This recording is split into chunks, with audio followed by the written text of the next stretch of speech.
दोस्तों, पुष्पा 2 से एक शुरुआत हुई कि लंबे समय से जो थिएटरों में खाली पड़ी हुई सीटें भरनी शुरू हुई और ये पुष्पा 2 की आंधी आने के बाद फिर सिरे से फिल्में छावा, डिप्लोमेट, जाट, लूसीफर 2 और उसके बाद जो अभी रिलीज हुई फिल्म केसरी 2, ये सभी फिल्में बहुत अच्छा बिजनेस कर रही हैं। और खुशी की बात यह है कि न ये सिर्फ अच्छा बिजनेस कर रही हैं बल्कि इनके कंटेंट डिफरेंट हैं, अलग अलग जॉनर की ये फिल्में हैं और सारी ही फिल्में दर्शकों को मनोरंजन भी दे रही हैं और उद्देश्यपूर्ण इनका स्क्रिप्ट है, बहुत कसी हुई स्क्रिप्ट है।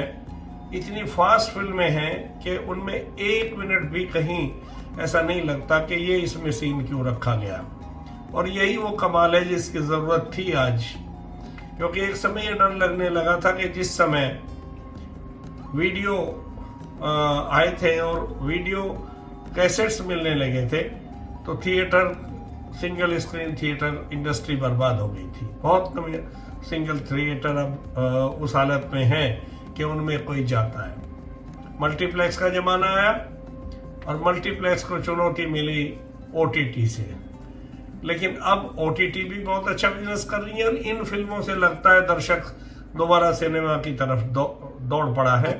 और ये ज़रूरी भी है, क्योंकि ये जो धारणा है कि सिनेमा देखने के लिए लोग नहीं जाते, तो अच्छा सिनेमा, बिग स्क्रीन पर देखे जाने वाला सिनेमा, उसके लिए लोगों का रुझान अभी भी है।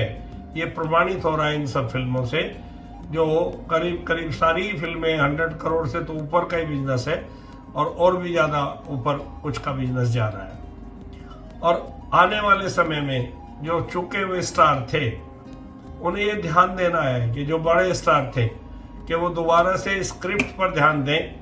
वो जो पैकेज, तथा कथित कॉरपोरेट पैकेज, जिसके कारण बड़े बड़े नाम धराशायी हो गए, उस ओर न जाए। फिल्म पर ध्यान दें, स्क्रिप्ट पर ध्यान दें, डायरेक्शन, म्यूजिक। इनका कोई ऐसा नहीं कि कोई बहुत बड़ा सुपरहिट सॉन्ग्स गए हो, लेकिन बैकग्राउंड म्यूजिक कमाल का रहा, फोटोग्राफी और एडिटिंग के जवाब नहीं, डायरेक्शन ए क्लास रही। और आने वाले समय में मुझे लग रहा है अगली फिल्म, जो बड़ी फिल्म आ रही है रेड 2, वो भी बहुत अच्छी जाएगी। और उसके बाद लाहौर, जो राजकुमार संतोषी का घायल, घातक जैसी फिल्में देने वाले राजकुमार संतोषी, सनी देओल और आमिर खान का, तीनों का मुझे लगता है वो फिल्म बहुत अच्छी जाएगी। और मुझे लग रहा है कि जो लोग ये कहते थे कि सनी देओल तो ट्रक वालों, रिक्शा वालों और ऑटो वालों का हीरो है, वो भूल कर भी ये भूल ना करें। सनी देओल वो है जो सलमान और ये सैफ और आमिर खान और ये संजय दत्त, अक्षय कुमार और शाहरुख, हालांकि इनमें से शाहरुख डिफरेंट किस्म की एक्टिंग करते हैं, लेकिन वो कहीं कमतर नहीं है। उन्होंने बेताब से शुरुआत की थी, याद रखिए। बेताब मुझे लगता है सन 81, 82, 83 में से कभी आई थी और आज तक वो हीरो का रोल कर रहे हैं। तो भूल ना करें, एक्शन के मामले में जिनके नाम आज चल रहे हैं, चाहे वो साउथ में हो चाहे वो नॉर्थ में हो, उसका एक्शन सनी देओल का इनसे उच्च क्लास का होता है जब वो पैर रखता है, क्योंकि वो सॉलिड उसके पैर हैं, जाट के पैर हैं वो। और जाट में कोई जाति नहीं, जाट की सिंपैथी के लिए नहीं मैं कह रहा हूँ, बल्कि मैं ये कह रहा हूँ क्योंकि वो धर्मेंद्र का खून है, जिनका कसरत से बनी हुई बॉडी है। अब उनकी फिल्में, मुझे लगता है सनी का एक बार फिर उबार आएगा जब बॉर्डर 2 आएगी।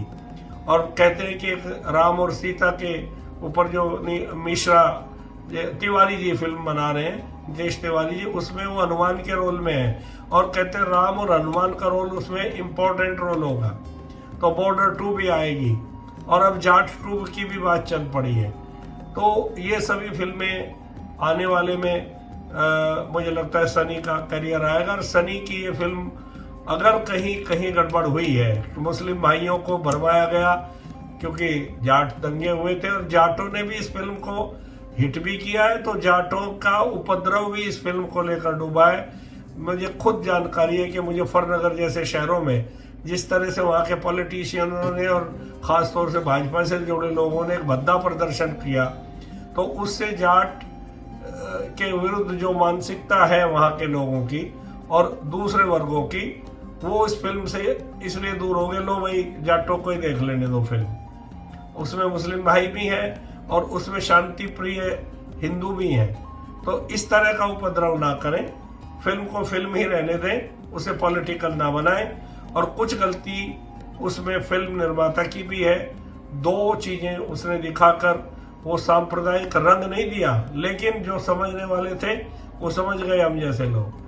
तो आने वाले समय में फिल्म बनाए, प्रोपेगेंडा की कोशिश ना करें, किसी धर्म विशेष से न जोड़ें।